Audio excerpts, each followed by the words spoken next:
What's going on, guys? I'm John, and in this video I'm going to show you how to score a whitetail deer. But first, let me start by saying this. The accuracy of your score is going to depend on the precision and the time you take to score your animal. It's also going to depend on the tools: steel tape, steel cable, official score sheet, plus you got to wait 60 days for it to dry. That's just not going to cut it, because you just got done tracking a deer, he's on the ground, you want to get a score, and you want to text your buddies. I'm all for the most accurate measurements, but in this video I'm going to show you a quick and easy way to remember and do it right in the field. Alright guys, here's what you need. Run down to Walmart to the fabric section and get one of these retractable tapes. Otherwise you can go to any hobby store, they'll have them too. It costs you about 99 cents. Every measurement is supposed to be to the nearest eighth of an inch. But in this video we're going to throw that out the window for the ease of math. We're going to round the nearest whole number, meaning if you have a measurement of 4 1/4 inches, we're going to round that down to 4. If you have a measurement of 4 1/2 inches or higher, 4 3/4 of inch, we're going to round that up to 5. And I'm actually going to show you at the end of this video that the law of averages is going to get you pretty close to the exact score anyway. The last thing is you probably have your cell phone in the woods with you. Open up the calculator and keep a running score as you do each measurement. It's going to make it easier at the end.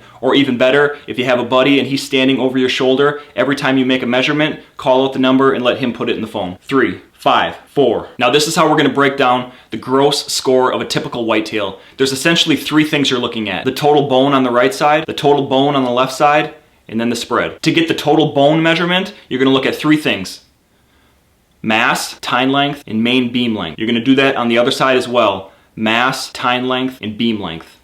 Let's take a quick second to digest that. Mass, tine length, and beam length on the right side, plus mass, tine length, and beam length on the left side, plus the inside spread will give you the gross score.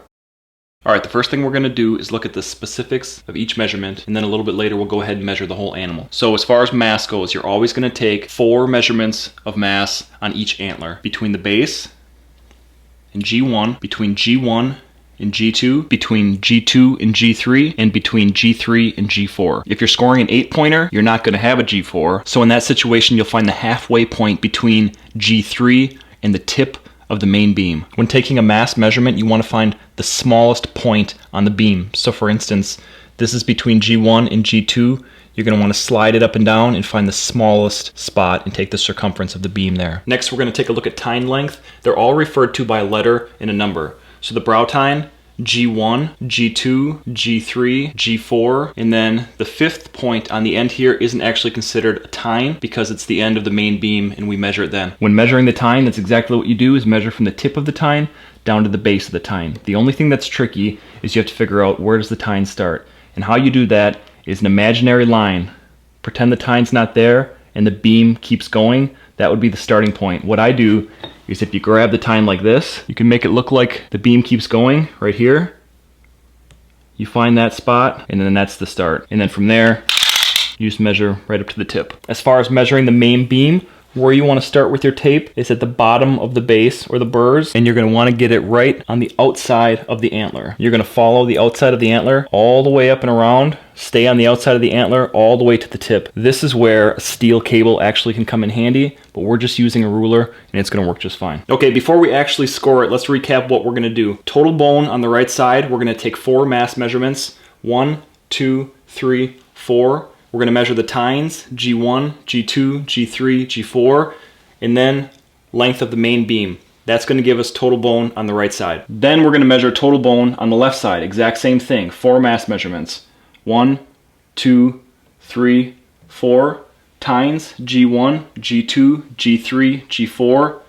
Length of that beam. And then the last thing we're going to do is take the inside spread, and we're going to add together right side, left side, spread. That'll give you the gross score. So let's knock this thing out quick. This is going to be where it's handy to have the calculator open on your phone, so you can keep putting the numbers in as you measure them. Otherwise, if you have somebody with you, you can call out the numbers and that person can input the numbers into the calculator to keep a running total. Mass 1, 4 inches. Mass 2, 4 inches. Mass 3, 4 inches. Mass 4, 4 inches. I know it's going to drive some of you guys crazy that I'm rounding, but it's going to work out in the end. G1, 3 inches. G2, 6 inches. G3, 8 inches. G4, 6 inches. Total beam length, 21 inches. Add all of those together and we get 60 total inches of bone for the right side. Left side, mass 1, 4 inches. Mass 2, 4 inches. Mass 3, 4 inches. Mass 4, 4 inches. Tine length, G1, 4 inches. G2, 7 inches. G3, 8 inches. G4, 5 inches. Length of the main beam, 21 inches. Add all those together and we get 61 inches of total bone on the left antler. The last measurement we have is inside spread, and that's exactly what it is.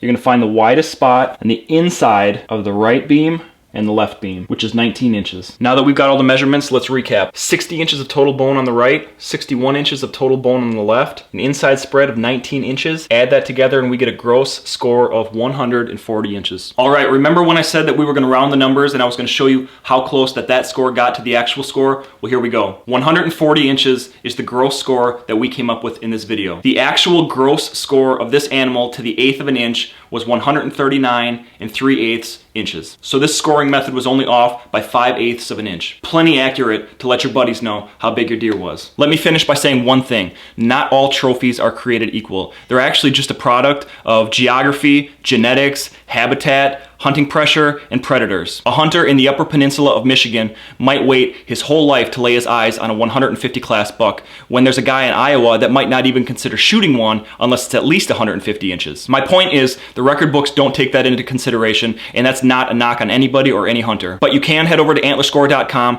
register any animal for free. It takes a minute. There's absolutely no minimums, and as our database grows, you'll be able to compare your animal to other animals in the country, the state, or even down to the county level. So score your animal today, register it on antlerscore.com, and then tell your friends to register theirs. I hope you liked the video, guys. I hope you found it informative. Leave your comments below, subscribe to the YouTube channel, otherwise keep an eye out for our next video. We'll see you next time. Peace.